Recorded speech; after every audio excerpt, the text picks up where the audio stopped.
5월 14일 금요일 오순절 10분 말씀 묵상 가정 예배를 시작하겠습니다. 다 같이 주님 가르치신 기도합니다. 하늘에 계신 우리 아버지, 아버지의 이름을 거룩하게 하시며 아버지의 나라가 오게 하시며 아버지의 뜻이 하늘에서와 같이 땅에서도 이루어지게 하소서.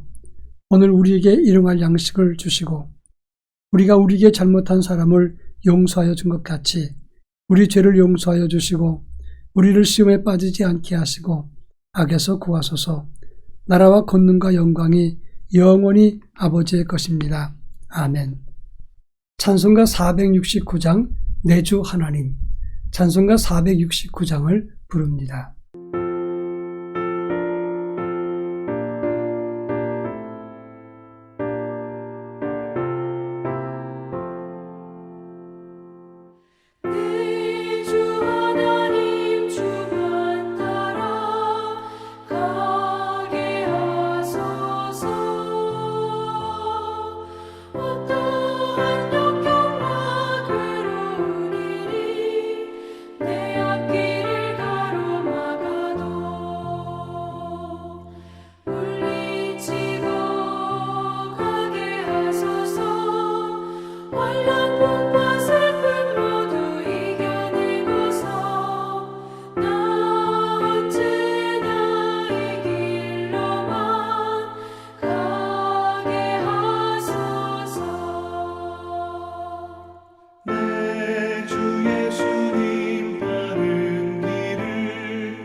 이 시간 우리에게 주시는 하나님 말씀은 출애굽기 24장 15절로 18절입니다.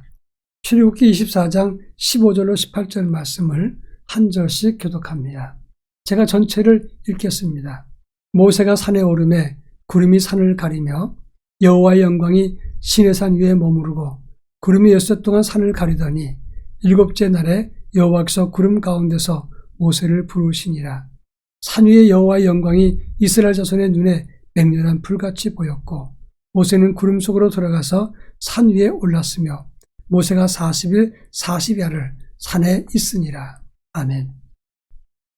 하나님은 직접 하나님의 뜻을 사람들에게 나타나셔서 그들에게 말씀하거나 어떤 상징이나 사인을 사람들에게 보이실 수 있지만 그렇게 하시는 경우는 거의 없습니다.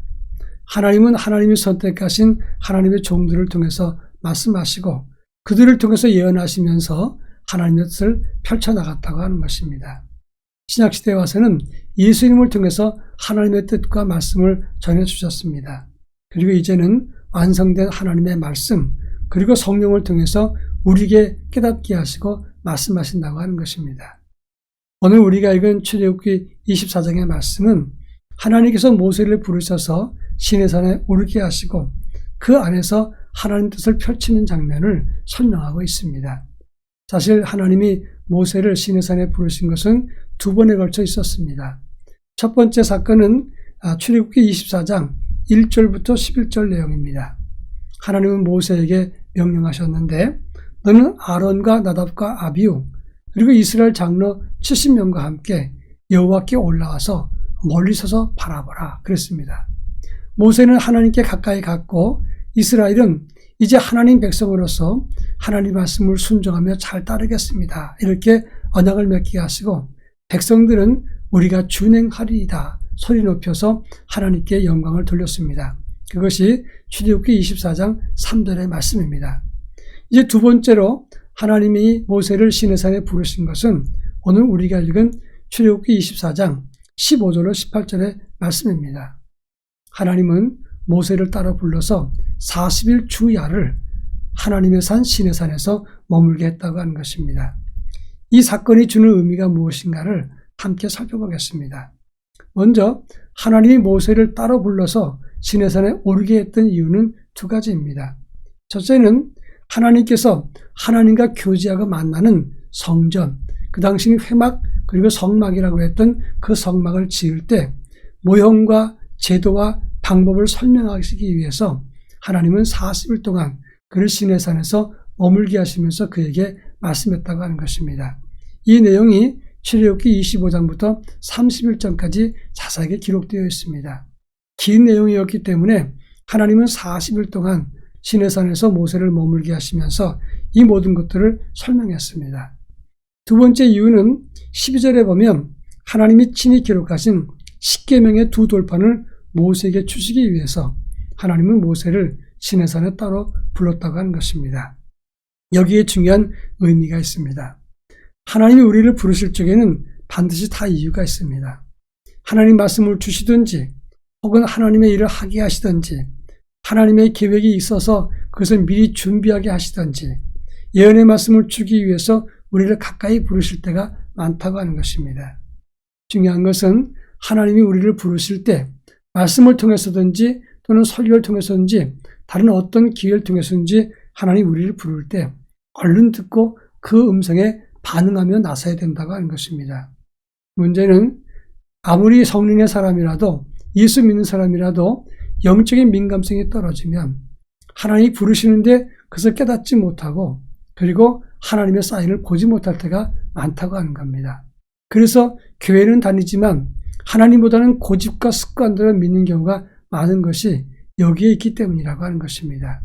우리 모두 영의 눈과 영의 귀를 열어서 하나님을 보고 하나님의 음성을 듣는 믿음의 사람이 되어야 될 것입니다. 그런가 하면 16절에 보면 모세가 시내산 위에 있었을 때 하나님의 영광이 시내산 위에 머무르고 구름이 엿새 동안 산을 가리웠다. 그리고 밖에서 볼 적에는 그 모습이 마치 맹렬한 불 같았다고 설명하라고 했습니다. 그리고 일곱째 날에 하나님이 구름 가운데서 모세를 부르셨습니다. 이것은 하나님의 위엄과 영광이 얼마나 큰가를 설명하는 것이고 인간과 하나님과의 관계는 이렇게 엄청난 격차가 있다는 것을 말하는 것입니다. 하나님은 온 천지를 만드신 창조주이십니다. 우리는 그 많은 피조물 중에 하나입니다. 마치 바닷가의 수많은 모래알 중에 하나와 같은 존재가 우리라고 하는 것입니다.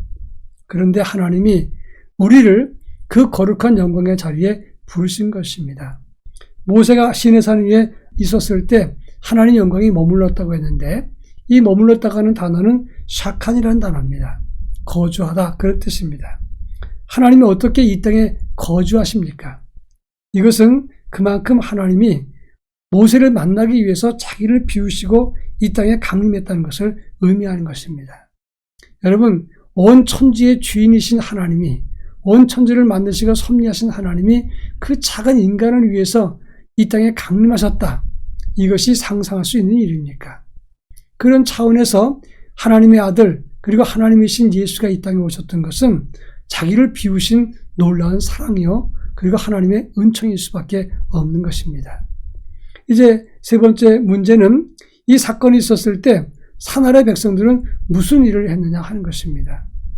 모세가 하나님과 교제하고 성막과 하나님을 섬기는 일, 하나님을 예배하는 일을 그리고 선택된 백성들이 사역했던 일을 어떻게 잘 감당할 것인가 이러한 방법을 하나님으로부터 듣고 묻고 그리고 교제하고 있을 때 산 아래에서 출애굽기 32장에 보면 사람들은 금송아지를 만들어 놓고 이것이 너희를 애굽에서 인도해낸 신이다. 하나님이라 그랬습니다. 얼마나 한심한 일입니까? 바로 이것이 인생의 모습인 것입니다. 아무리 우리가 하나님의 놀라운 은총과 성령을 경험했어도 영의 눈을 뜨지 못하면 이처럼 어리석게 하나님과 교제하는 길 정반대에서 우상을 섬기면서 이것이 하나님이라 놀고 먹고 즐기고 하나님의 진노로 사게 된다고 하는 것입니다. 인간은 이처럼 항상 하나님 뜻을 거역하고 불순종하고 그리고 약속을 깨면서 하나님을 속상하게 만들 때가 많습니다. 그러다가 어긋난 길로 가다가 망하게 되는 것입니다. 여러분, 망하는 길에 들어서지 않고 성령의 사람으로 모세처럼 하나님과 교제하는 믿음의 삶을 살기를 축원합니다. 다 같이 기도합니다. 하나님과 교제하는 삶을 갖고 하나님 뜻을 알게 하옵소서. 그리고 미련하고 어리석은 길을 따르지 않는 복된 길, 주님의 길을 가게 하옵소서. 다 같이 기도하겠습니다.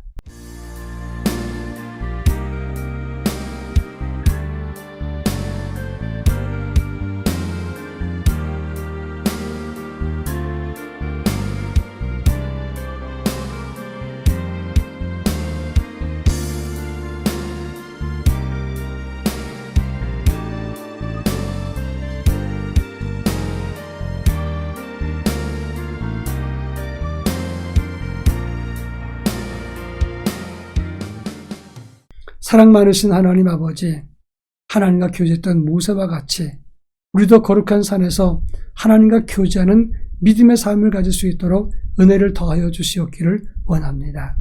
자비하신 아버지, 우리 앞에 놓여있는 두 가지 길, 망하고 실패하는 길이 아니라 주의 말씀을 통해서 흥하고 복을 받고 주님의 뒤를 따르는 믿음의 길을 걸을 수 있도록 저희들에게 은총과 은혜를 덧입혀 주옵소서. 오직 예수만 따르는 하나님의 자녀로 살게 하옵소서. 예수님의 이름으로 기도합니다. 아멘.